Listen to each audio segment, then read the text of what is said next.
Ayacucho. Todos contigo, Angélica Ramírez. Sí, señor. El destino me quiso sola, solita, sin amor y sin cariño. Cada que empezaba a enamorarme se iba, dejando mi corazón herido. Ay, ay, ay. El destino me quiso sola, solita, sin amor y sin cariño. Cada que empezaba a enamorarme se iba, dejando mi corazón herido. A ver, a ver, a ver. Toda la vida me han mentido, engañado, con mi cariño han jugado. De fracaso en fracaso he vivido, y qué dolor.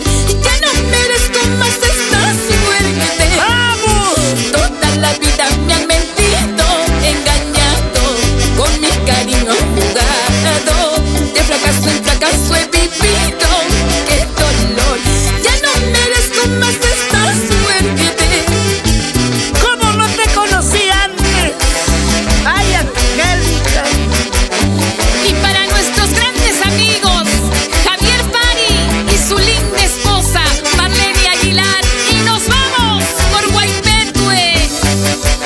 Gracias, Ayacucho.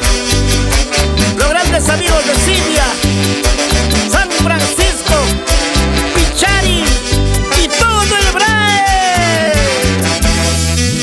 ¿Quién será el que me quiera amar de verdad? ¿O será otro fracaso? ¿Quién será el que me quiere entregar su amor para entregarle mi vida? ¡Así! ¿Quién será el que me quiera amar de verdad? ¿O será otro fracaso? ¿Quién será el que me quiere entregar su amor para entregarle mi vida?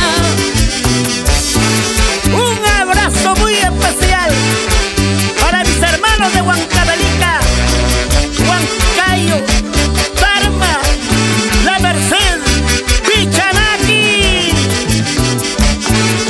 Llegamos a Satipo y toda la selva central con la voz angelical del cantar huanca. Solamente tú, Angélica, Angélica Ramírez.